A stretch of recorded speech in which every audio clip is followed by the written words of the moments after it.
Hey everyone, Miss Songson here again. So I am here to talk about author's purpose.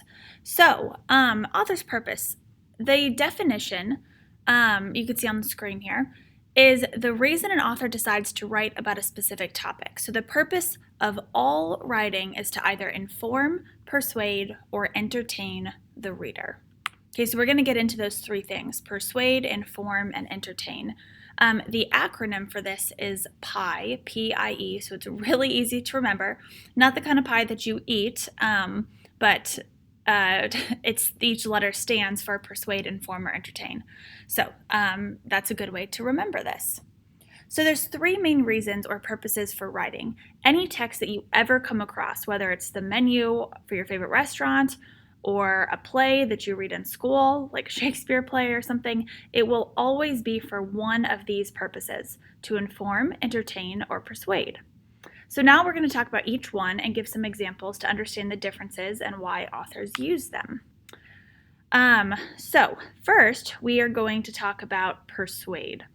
In a text that's written to persuade, the author's primary purpose is to try and get the reader to take some sort of action or to change their mind about an idea through a really convincing argument. So examples of texts that are written to persuade, advertisements of any kind. It could be ads that you see on YouTube, commercials that you see on TV, billboards on the side of the road, or those like the benches at bus stops that have advertisements on them. Even posters around school for clubs and stuff, or pop-up ads on websites. Okay, all that stuff, advertisements, commercials, are persuasive. They're trying to get you to do something. Speeches are also mostly persuasive. So most of you probably know that this year is an election year. So as we get closer to November, you'll probably hear about the presidential candidates giving speeches, trying to get people to vote for them. These are persuasive. They're trying to get you to do something. Your mom giving you a stern talking to about changing your behavior at school. That's a persuasive speech. Even your friend going on a rant about trying to get you to change your mind about buying regular Cheetos versus hot Cheetos. Technically that's a persuasive speech too. So any speech or rant or talking to that you hear or that is given to you that's trying to get you to do something or act a certain way or believe in something or change your mind, it's persuasive. There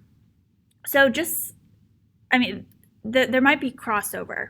I know that, for example, you might see a commercial on TV that's extremely entertaining, but nonetheless, the primary purpose of the person writing that script of the commercial is to persuade somebody. So even if a commercial is funny and entertaining, its number one goal is always to persuade. So as we go through some of these examples, you'll see there are different things that can have both. It could be persuasive and entertaining, but we have to be able to discern or figure out what the number one goal is. All right, let's get back to inform. We're going to do the next one in our PIE acronym. So informative. All right, so the primary purpose of texts that are written to inform is to enlighten the reader, to teach you or explain something to you or whoever's reading it, or just provide the reader with information about a topic.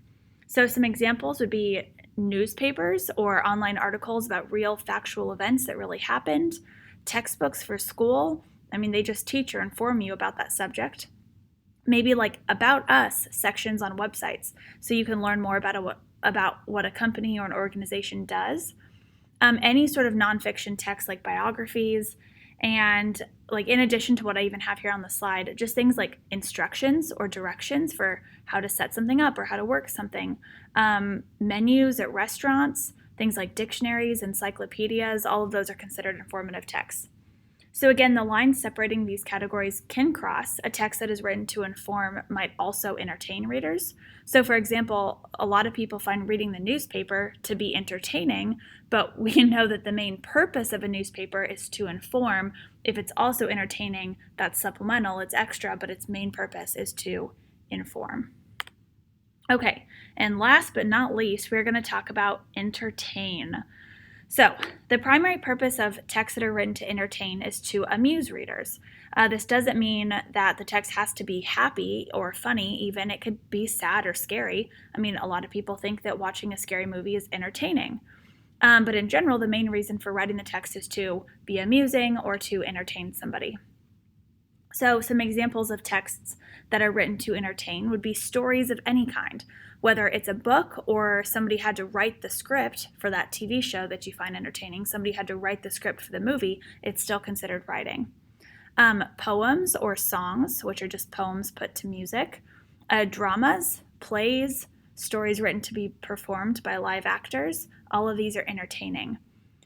So again, it's not to say that stories, poems, or plays can't be informative or persuasive as well. Like sure, these texts can share information or try to get viewers to see the world differently, but basically if the text is not entertaining, people wouldn't read it or watch it.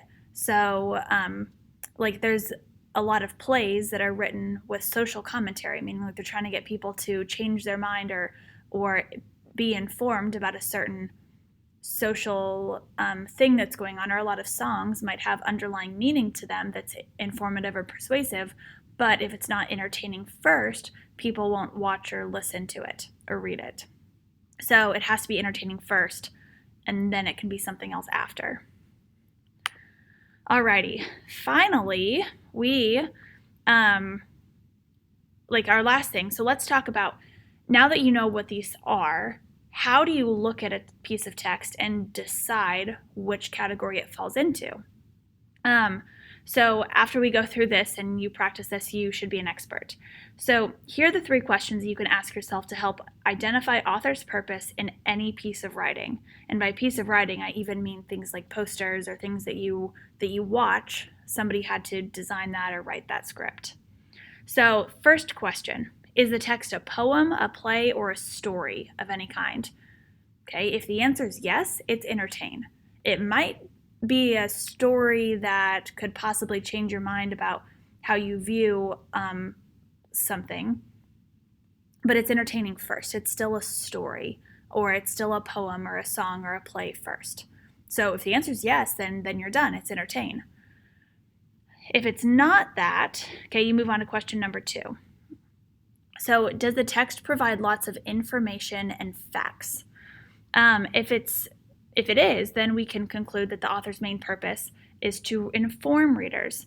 But if the text does not contain a whole bunch of factual information like numbers and facts, statistics, science, then go on to the next question. So finally, if it didn't meet the last 2, it's probably going to meet the third one. Is the text attempting to get the reader to do something? If the text contains arguments, claims, or it's clearly trying to get you to believe something or agree with them, then the author's main purpose is to persuade. If it still doesn't seem to be persuasive, go back to the beginning and really think it through. Every piece of writing will always fit into one of these 3 categories.